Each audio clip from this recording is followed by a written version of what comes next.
We're so grateful and honored and appreciative of technology that we could be in conversation with Antoine Laurain of so many novels that I probably can't say them all, but the newest is The Reader's Room. I'm in conversation with Anne Leplae of Alliance Française de Milwaukee. She's the director. She's also I'm going to give her a chance also to mention some of the other programs coming up, and they have amazing classes. And so just a warning, you are with a French author. He's in Italy, but it's pretty close.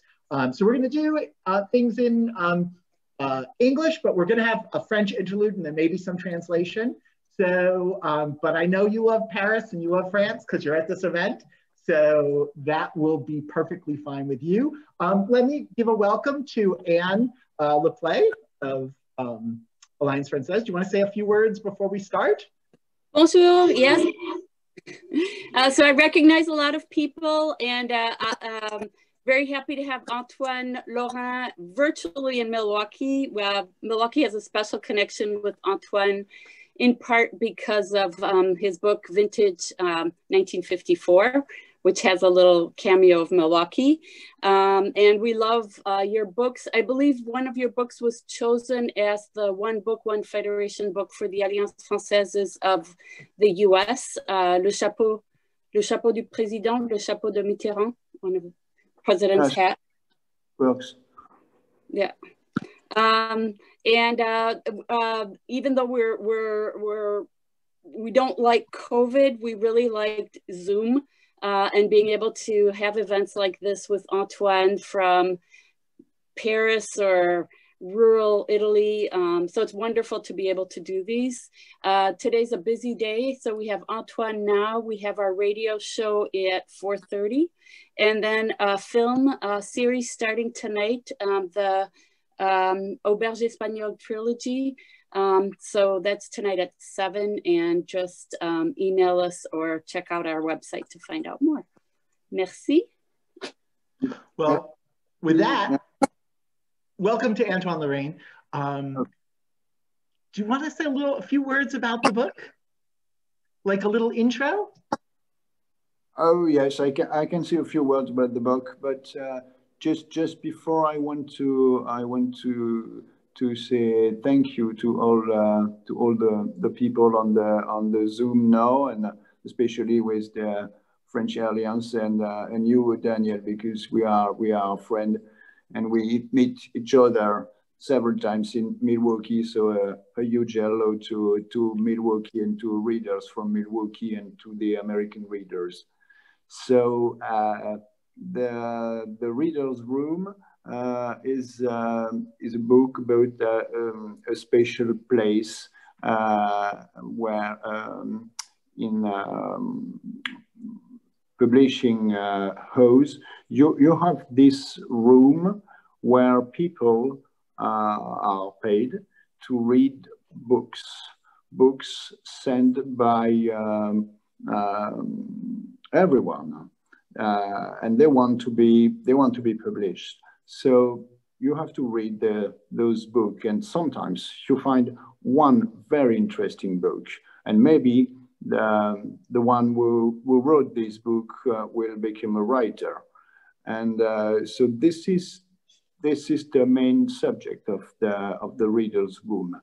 And you have a special book which is chosen to be a new book and probably a bestseller. But there is a little problem with this book because you have murders in this book, and they become real since a few months. I'm gonna ask a question, and then I think Anne's gonna ask a question, and then back and forth. So I'm gonna say, Anne, do you want to ask the first question? Because if not, sure. Go ahead. Okay, so my first question is, Antoine, why do you think your books are so popular with American readers? Because I'm the best French author. Anyway, no, it's a joke, but it's not a joke.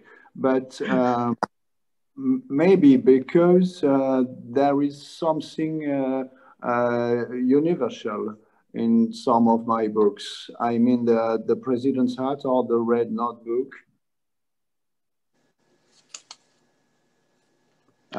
You have link and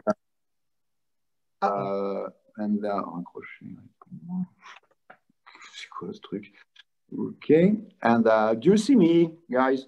We hear you. Ah, you can hear me. Okay, so I'm gonna continue by the sound, and I'm probably back on the pic. Yeah, I'm back on the pic. Okay, so my answer was that some of my books are probably universal, like kind of fairy tales, and you can appropriate for yourself those stories.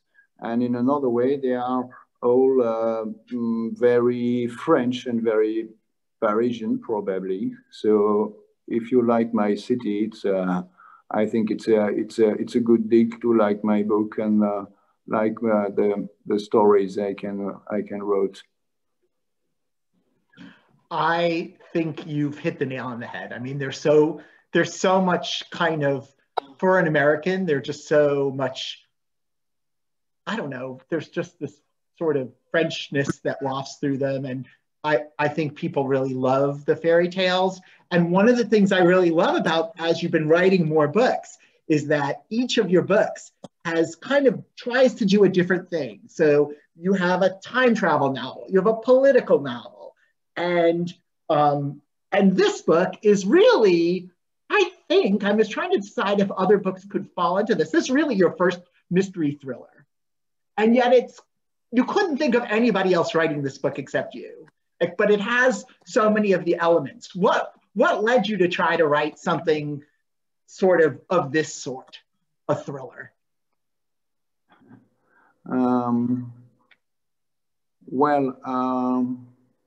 I think there is a kind of mainstream for my books.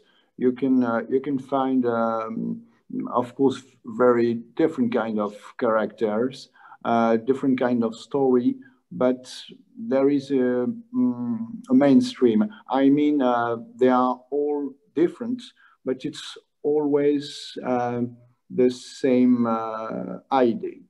So in this one, it's again the same idea, but I wanted to write a sort of crime novel, and you will know the secret in the last 3 pages of the book, and that was interesting for me to do that, a kind of atmosphere novels, and also you have a kind of a quest with a police officer, and you have to find something in the past of the main character. So it's a kind of a deal. It's a kind of a cliffhanger for all the chapters of the book.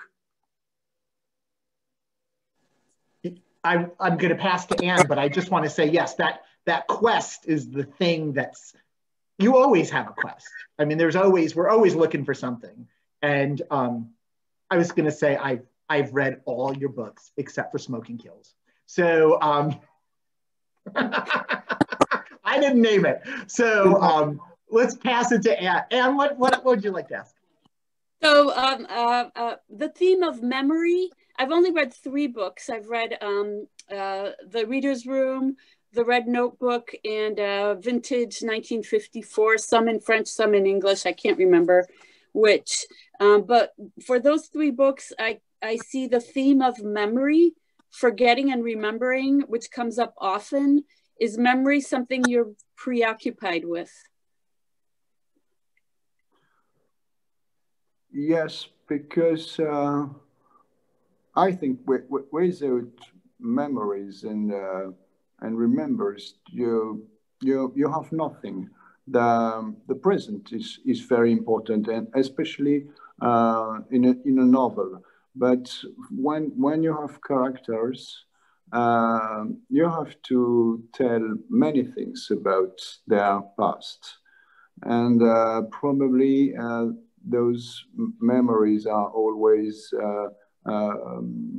linked with my own childhood in France and in Paris. So it's those kind of feeling I can put in my books, and probably it's this kind of magic you like. But it's not always nostalgic. But sometimes it's nostalgic, like in vintage.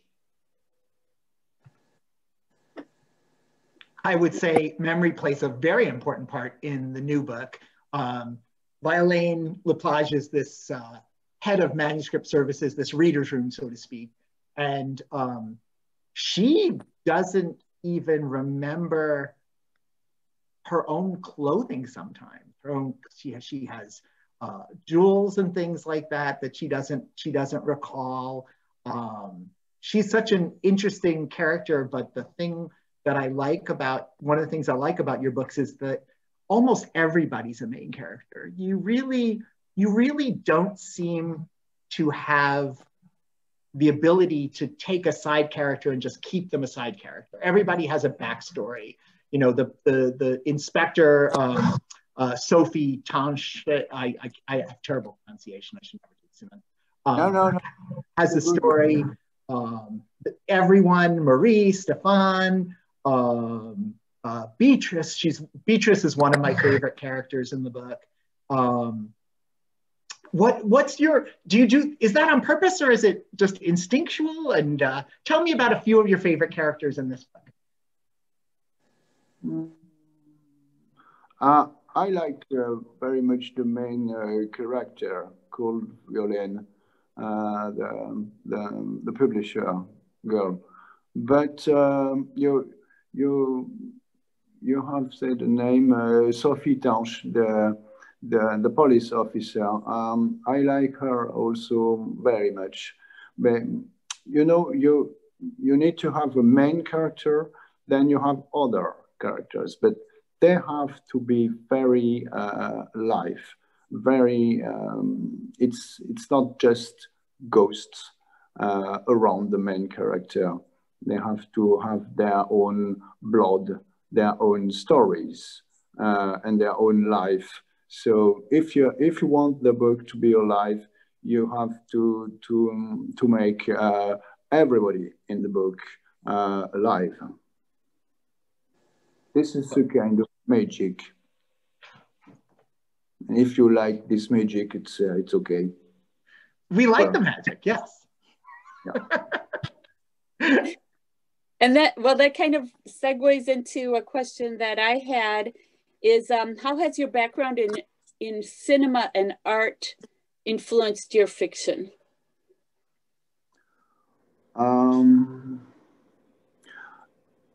I think movies are very important because it's another kind of narration.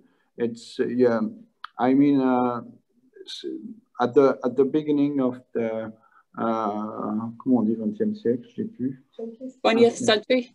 Yeah, 20th century. At the beginning of the 20th century, we have no movies or very few movies. So since 100 years, we had thousands and millions of movies. So the way to write stories is a little bit different today than at the end of the 19th century. So you have to involve the culture you have in movies, cinema, and screenplays in your way to write books today, and especially today with the internet, because everything is going very, very fast. So I like movies, but I think literature maybe is more important. And just in the fact that most of the movies are derived from books and novels. There is very few real screenwriter like Paul Schrader. I like very much Paul Schrader, the American, the guy who made American Gigolo and Cat People and Taxi Driver. He's really a very, very great guy. And when I read your books, I find that they're very visual, or there's a lot of description of the way people are dressed, the way the room is decorated. So I see something cinematographic about your writing. Thank you, thank you. If it works, maybe we can see the same thing. You know, when I can write a chapter, I have some visions. I have some pics in my mind. If you, the readers, 1 year after, if you can see the same thing or something very similar, that's what I have seen. It means that we are connected. Mm-hmm. Great, thank you. I'm going to backtrack and just say, so Antoine mentioned a little about what the book's about, and just for folks who haven't read it, the setup is we're at a publishing house. Laurain is running the reader's room. They get this manuscript, and it turns out, and I'm going to try to, it is a mystery, so there's more spoilers. You don't really want to give anything away, but they publish this book, and it turns out they're not exactly sure who wrote it. They got it submitted, which is not unusual. I thought of Elena Ferrante, for example, where we don't know who really wrote books. Then the book starts, two things happen. The book gets nominated longlisted for the Prix Goncourt, the finest prize there is in France. And secondly, some of the murders in the book, or a murder in the book, happens to be repeated in real life. So we really got this kind of sense of tension going on. As Anne said, super atmospheric. One of the things that's really fun for us is this possibly inside look at a French publishing house. I did work in publishing. We didn't have a reader's room. We just made the assistants read the books on their own time. Is there something like a reader's room in French publishing houses where they pay people just to read manuscripts and that's really their job, as opposed to editing? Well, it depends, but we have a reader's room in French editions. I know it's not really the case for US or UK or in Asia. Usually you have agents or lawyers to run that kind of business between the writer and the publisher. So in France, we have still this very strange and sometimes poetic room where some people can have an idea of what will be your future if they take your book. It's a little bit like a casino. Yeah. So does that mean the agents are really not as strong in France? The agent system that's here, is it more depending on the publisher? We have some agents in France, but it's very different than in US. You can have an agent in France if you want to have an agent, or if you are famous. But if you are not famous, you can't find an agent in France. So it's not still in the business. It's completely different then, because in the United States, you can't get into a big publisher without an agent. It just, they won't take a look at you. So fascinating. What about, before I go to Anne, I did want to also, it's sort of the second half of the question. What about the awards? Is the Prix Goncourt the restaurant and all is this really true? Tell us a little about the awards season in France. That's so much an important part of the book. Just talk a little about the awards. Okay, sure. Yes, you mean the chapter with the restaurants and the link between the publisher and the author. Yes, this is completely true. This is true. Yes, this is true.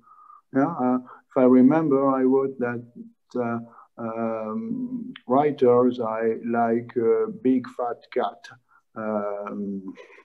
and the publisher want to give them some good food, and they have to work and to be nice, and well, so you know, it's a kind of a deal between the publisher and the writer. It's a strange game.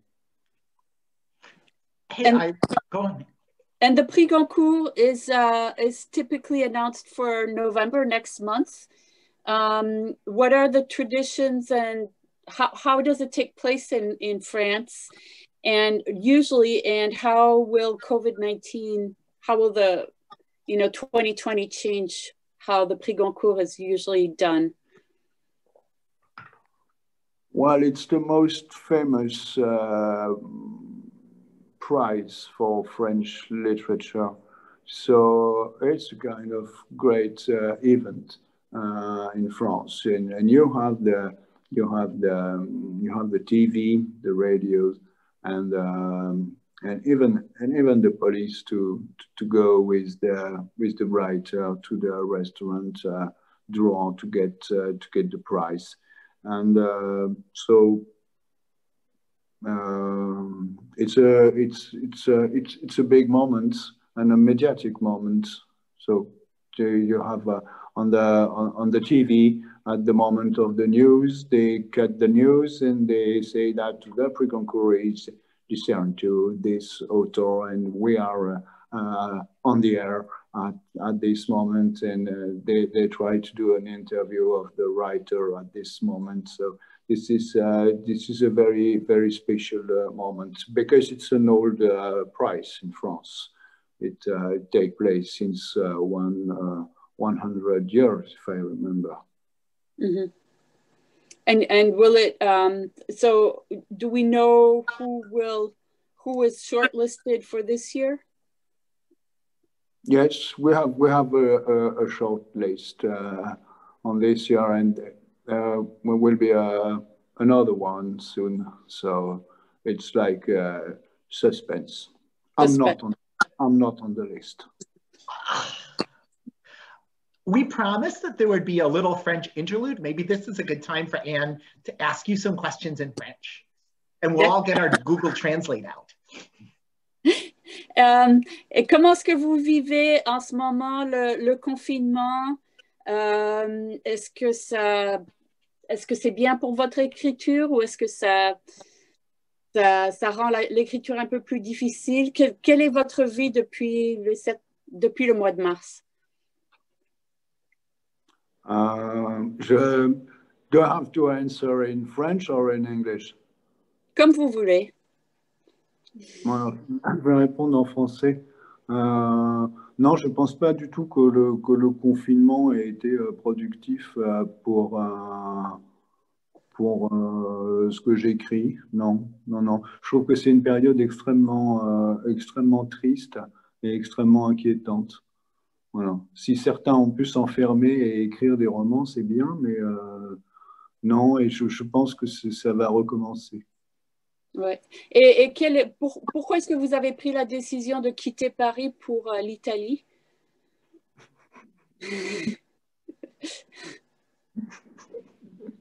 Vous pouvez inventer une réponse. Parce que je suis avec une femme que j'aime en Italie. Très bien. Bonne réponse. Très bonne réponse, ouais.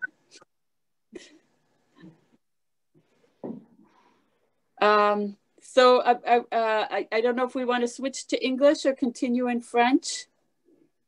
As you want. Yeah.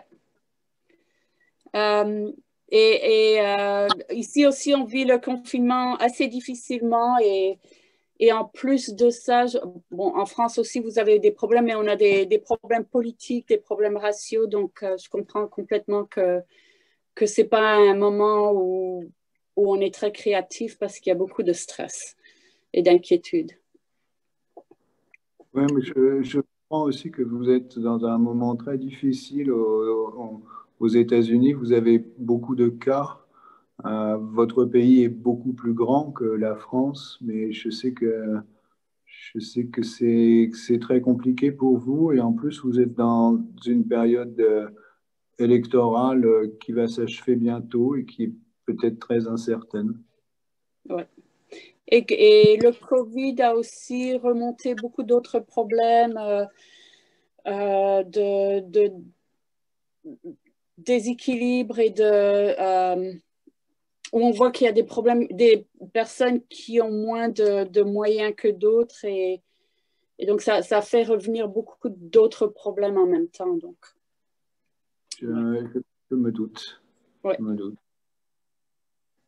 Mais l'avantage, c'est qu'on est devenus tous des spécialistes en Zoom. Ah, mais moi, je ne suis pas spécialiste en Zoom, donc c'est déjà un exploit que j'arrive à être là. Ouais. Merci. Mais en tout cas, c'est très bien de parler avec vous. Ouais. Et l'Italie est un pays magnifique et j'ai souvent entendu dire qu'il y a une amitié spéciale entre les Français et les Italiens. Pourquoi est-ce que vous pensez qu'il y a cet amour entre les Français et les Italiens? Parce que je pense qu'on a beaucoup de choses en commun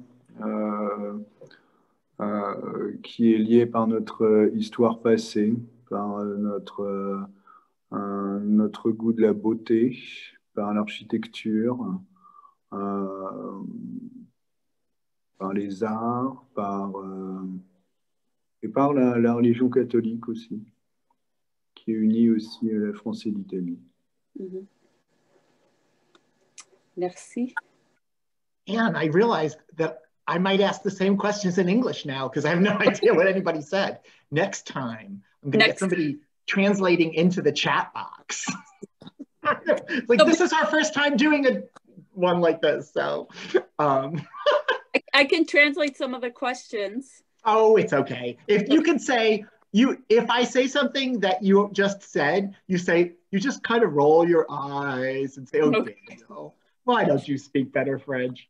I was going to ask something about how Antoine's books always have real people, historical and contemporary, in them. Patrick Modiano makes an appearance again, who was actually the featured player in another book. But it seemed like there were two characters in particular who seemed to have an importance in the book. One was Marcel Proust, and who is not living anymore, and this is not a time travel book. And the other one was Stephen King, who is living. I wanted to ask you about those two writers and what they meant to you and why you decided to put them in the book. You mean Daniel, Patrick Modiano, and Stephen King? No, Proust and Stephen King. I think Modiano isn't as important as Proust in the book, I think.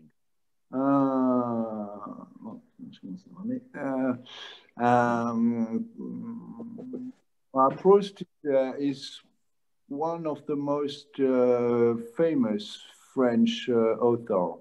But I think since 50 years, when he was alive, he was famous, but he was considered as someone very, very posh and very difficult to read. Everybody was talking about Marcel Proust, but there were not so many people to have read his books. So today, since 50 years, it's a little bit different. So it's a very special literature full of nostalgia and full of sentiments. but I don't know how Marcel Proust can be really translated.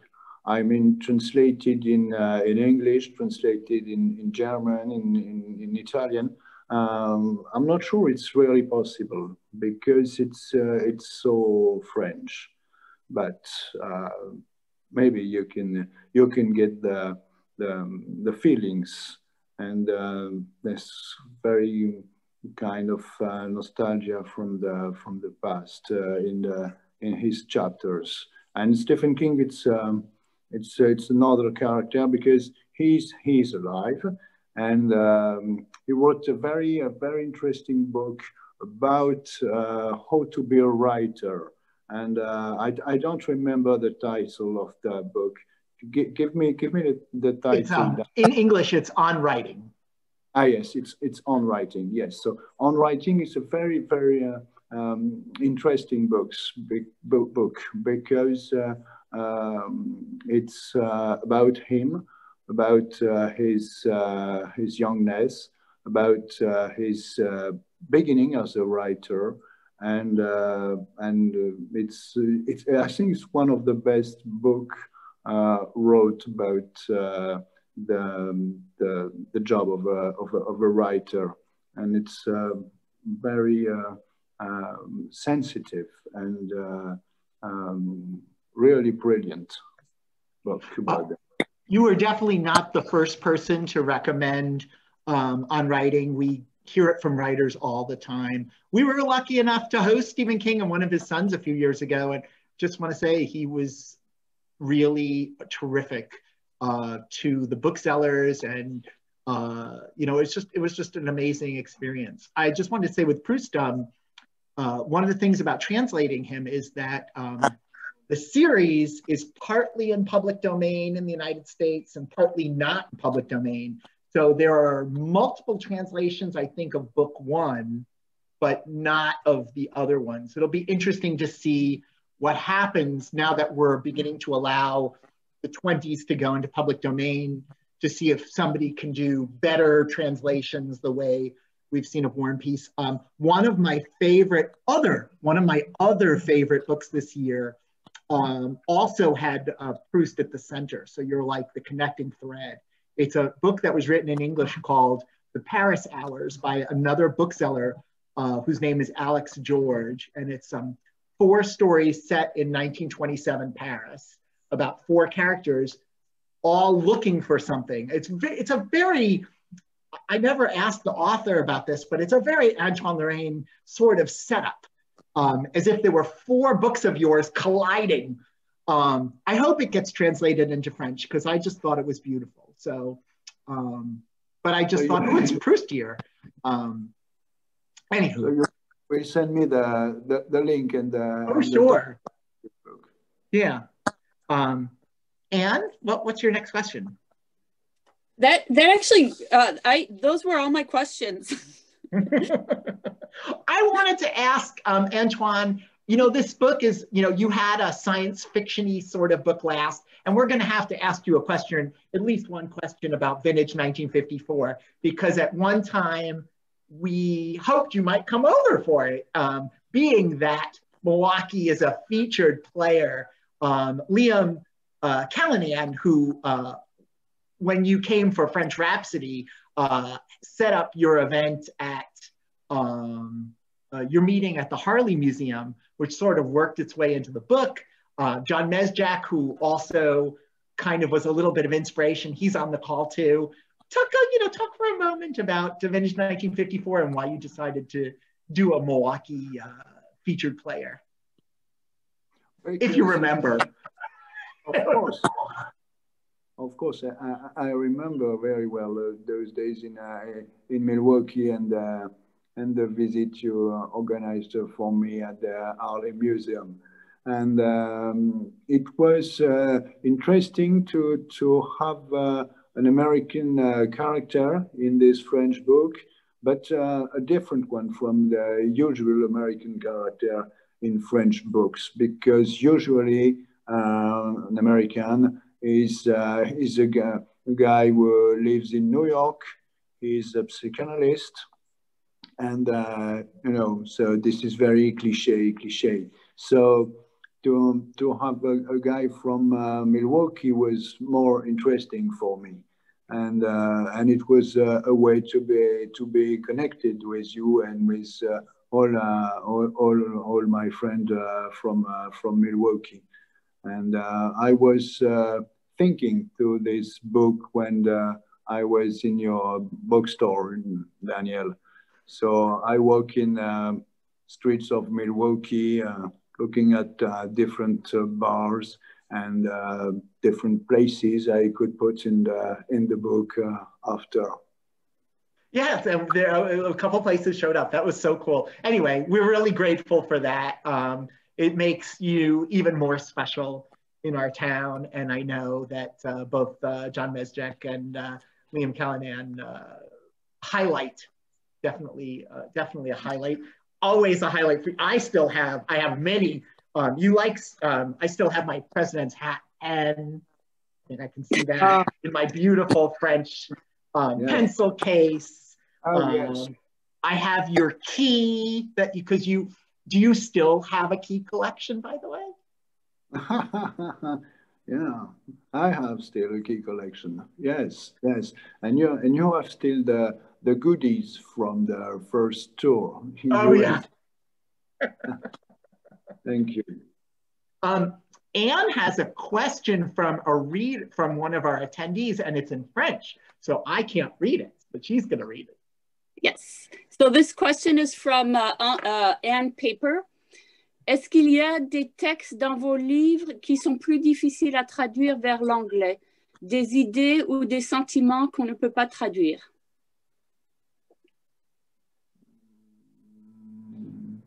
Je suis pas sûr. Je suis pas sûr parce que j'ai des bons traducteurs en anglais. Non, je pense que mes livres en anglais sont très très proches de ce que j'ai écrit en français. Voilà. Et, alors, ce qui est intéressant, c'est qu'il y a moins de pages en anglais qu'en français, parce que la langue anglaise peut dire avec moins de mots ou des expressions différentes ou des temps différents, la même chose en moins de mots. Intéressant. Et est-ce que vos livres sont traduits en italien, en d'autres langues? En italien, oui, certains ont été traduits en italien. Oui, tout à fait. Doit y avoir, je crois qu'on est à 18 langues. D'accord. Et quelles sont les langues où vos livres sont traduits le plus? Ce sont en anglais, en allemand. Et américain aussi, puisque c'est pour vous aussi, c'est l'anglais, ce serait anglais, allemand et italien. D'accord. Alors après, j'ai plus de mal à lire le japonais et le chinois. Oui. Mais vos livres sont traduits en japonais et chinois aussi? Oui, pas tous, mais 2 l'ont été. Oui, le President's Hat and the Red Notebook. Mais I think the Red Notebook is the most famous of my book in English and other language. So during the lockdown, Camilla from England, the wife of Prince Charles, the Duchess of Cornwall, wrote a short list of 10 books she recommended to read for the people locked at home, and she chose only one French book, and it was the Red Notebook I wrote a few years before. So it was a great privilege to be chosen by Her Highness. That's fantastic. And I have a special place in my heart for the Red Notebook because Laure Valadier has the same job as my daughter, qui est une doreuse aussi. Donc, oh, really? Yeah. Oh, so it's it's a great job. So hard to get, but huge hello to her. Yeah, I will. Yeah, and she of course has she read the book in French, so. Oh, so I hope she will like the book and she will recognize her beautiful job. Yes, I don't want her to have the same experience as Laure, but Laure had a bad thing happen to her, so. But she felt. This book is really kind of almost a greatest hits of several of your books. There's motifs that sort of repeat. I mean, there is something in the reader's room that does kind of echo the Red Notebook. The missing artifact that's in this one is the author, I guess you would say. There is some political things that kind of show up like French Rhapsody. If you were going to say, I think I looked up the numbers. I think in the United States, you're right. Red Notebook is definitely the most popular book. It is also possibly the most romantic book of your stories. It's definitely the one that has the most, while there's love stories in many of your books, this is the one that has the love story at the heart of it. And so that makes me say to you, what's next for you? What are you working on? And hearing that people seem to love, is that affecting how you write and thinking, in fact, I'm writing another very romantic book right now, but different from the Red Notebook. But I like very much this one. It's a very particular one. Yeah, so you will see it and you will read it, Daniel. Apparently, I have a track record for reading it, so I'm guessing you're right.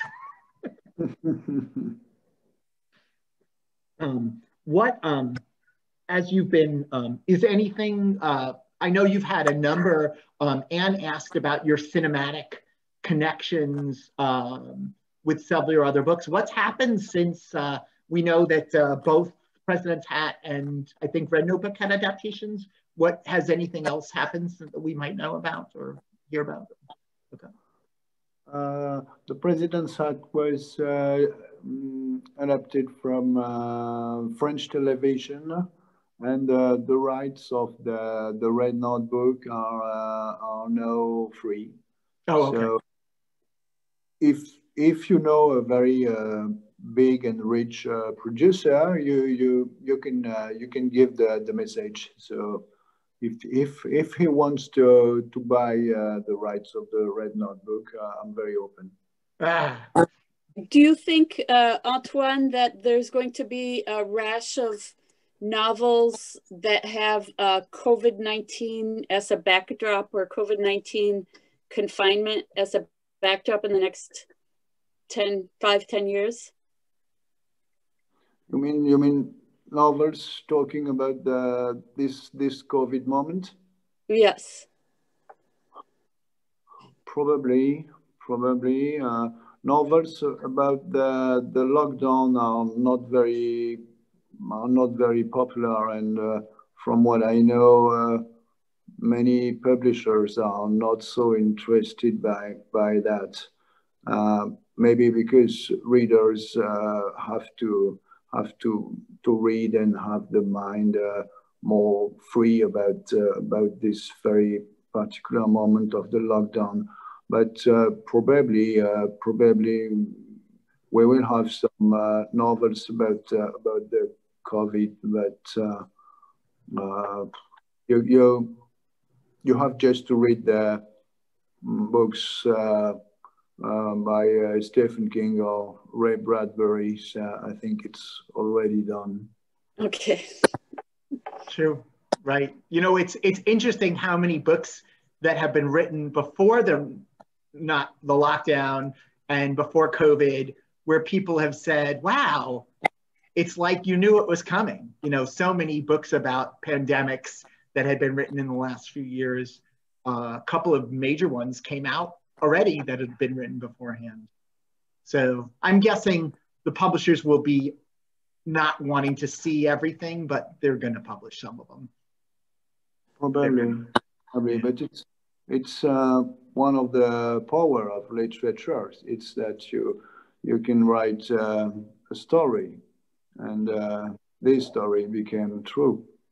Yeah, exactly. And do you have any last words, do you think? Sorry? Oh, no, I asked Anne. I feel like when I read your books, I feel like I'm in Paris. So it is really an escape and just a pleasure to read them. Even though this last book had some dark themes in it, it was a really enjoyable book from start to finish. So I really loved it. Yes, it's definitely highly recommend it. Yeah, it's definitely a kind of book where you maybe need a little trigger warning. It's there's some violent crime in it, and but it's your Le Fil de Tran, if I got that right. I think that's how you say the girl on the train. Yeah, girl on the train. Sort of, because it's a mystery, but it's also kind of a thriller, psychological. I feel like it's psychological suspense, sort of. A lot of going on in the head. So yeah, it's super, still imbued with all the Parisianness that we love in your books, and but also a little also the thrills that you get from a mystery thriller. So we're so glad that we're able to talk to you, and always thrilled to work with Alliance Française de Milwaukee. We're so grateful to Antoine Laurain for making this work. We really we learned a lot of things about our changes in technology in Europe, but we're so glad that it came together. Meryl Gallick and our sales rep John Mesjak, who put so many great books in our hands, and Liam Callanan, who I believe is setting his next book in, the rumor is, in a place that Antoine is also familiar with. So maybe they'll have to talk again. And of course, all of you for being part of the Boswell Virtual Event Program. We wouldn't have a virtual bookstore without you. It was a pleasure for me to see you, Daniel, on the screen, and to talk with you and all the crew from the French Institute. So I hope I'll be back in Milwaukee one of those days, and we can share a drink together. Oh, yeah. I'm hoping I'm driving you around again. So. We will be back to the early. We'll do the Alliance Française Midwestern tour. So yeah. Anne and Aaron will help us organize it. So yes, it'll be super great. So thanks to everybody. Have a good rest of your day. Or to Antoine Laurain, bon nuit? Bonsoir? What would I say at 9 o'clock? What do I say? Bonne nuit. Well, bonne nuit would be really have a good night. Yeah. Well, that's what I would say to somebody, because he's probably up for another hour or two. Yeah. You have still all your day, so. Yeah, we do. Yes. But unless you're staying up all night, I think you're done. So. Okay. Good night. That's great. Good night. Merci. Au revoir. Merci beaucoup.